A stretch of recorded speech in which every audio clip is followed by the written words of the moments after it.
ଜୟ ଜଗନ୍ନାଥ ସାଙ୍ଗମାନେ, ମୋର ୟୁଟ୍ୟୁବ୍ ଚ୍ୟାନେଲକୁ ଆପଣମାନଙ୍କୁ ସ୍ୱାଗତ କରୁଛି।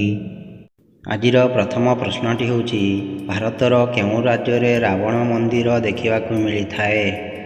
Option A Kerala, option B Tamil Nadu, option C Rajasthan, option D Chhattisgarh.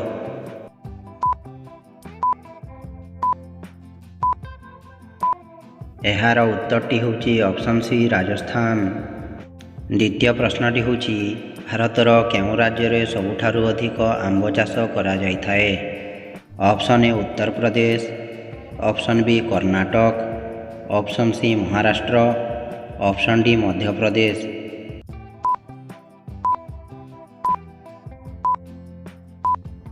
ଏହାର ଉତ୍ତରଟି ହେଉଛି ଅପସନ୍ ଏ ଉତ୍ତରପ୍ରଦେଶ। ତୃତୀୟ ପ୍ରଶ୍ନଟି ହେଉଛି, ଭାରତର ଏମିତି କେଉଁ ସହର ତିନୋଟି ଭାଷାକୁ ମିଶାଇ ପ୍ରସ୍ତୁତ ହୋଇଛି?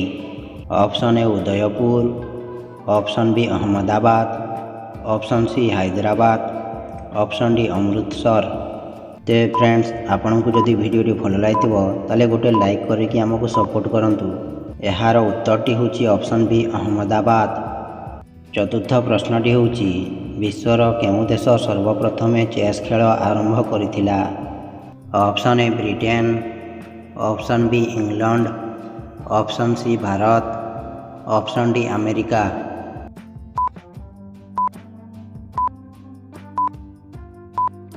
ଏହାର ଉତ୍ତରଟି ହେଉଛି ଅପସନ୍ ସି ଭାରତ। ପଞ୍ଚମ ପ୍ରଶ୍ନଟି ହେଉଛି, ବାସି ପାଣି ପିଇଲେ କେଉଁ ରୋଗ ଠିକ୍ ହୋଇଥାଏ? ଅପସନ୍ ଏ ପେଟ gas, option B cancer, option C kidney ସମସ୍ୟା, ଅପସନ୍ ଡି ଅର୍ଶ।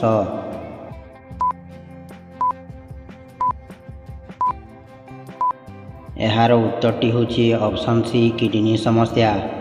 ପରବର୍ତ୍ତୀ ପ୍ରଶ୍ନଟି ହେଉଛି, ମେଣ୍ଢାର ଗର୍ଭଧାରଣ କେତେ ଦିନ ଅଟେ? ଅପସନ୍ ଏ 70 ଦିନ, ଅପସନ୍ ବି 100 ଦିନ, ଅପସନ୍ ସି 120 ଦିନ, ଅପସନ୍ ଡି 150 ଦିନ।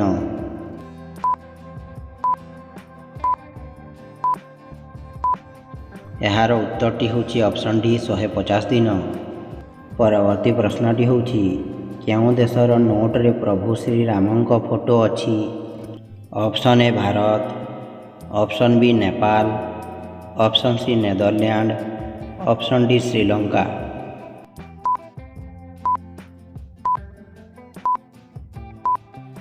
ଏହାର ଉତ୍ତରଟି ହେଉଛି ଅପସନ୍ ସି ନେଦରଲ୍ୟାଣ୍ଡ।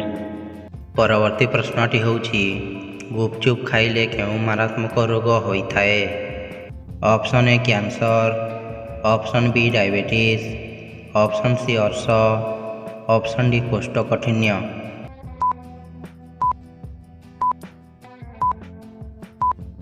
ଏହାର ଉତ୍ତରଟି ହେଉଛି ଅପସନ୍ ଡି କୋଷ୍ଠକାଠିନ୍ୟ।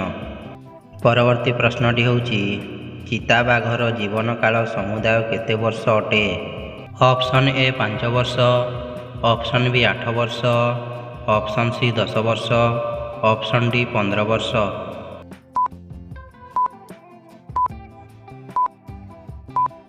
ଏହାର ଉତ୍ତରଟି ହେଉଛି ଅପସନ୍ ଡି 15 ବର୍ଷ। ପରବର୍ତ୍ତୀ ପ୍ରଶ୍ନଟି ହେଉଛି, ଭାରତର କେଉଁ ରାଜ୍ୟରେ ସବୁଠାରୁ ସଫା ନଦୀ ଦେଖାଯାଏ?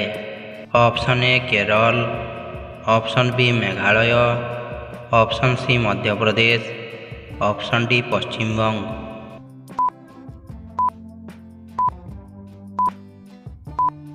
ଏହାର ଉତ୍ତରଟି ଜାଣିବା ଆଗରୁ ଆପଣଙ୍କୁ ଯଦି ଭିଡ଼ିଓଟି ଭଲ ଲାଗିଥିବ ତାହେଲେ ଗୋଟେ ଲାଇକ୍ କରନ୍ତୁ, ସେୟାର କରନ୍ତୁ ଓ ସବସ୍କ୍ରାଇବ୍ କରନ୍ତୁ।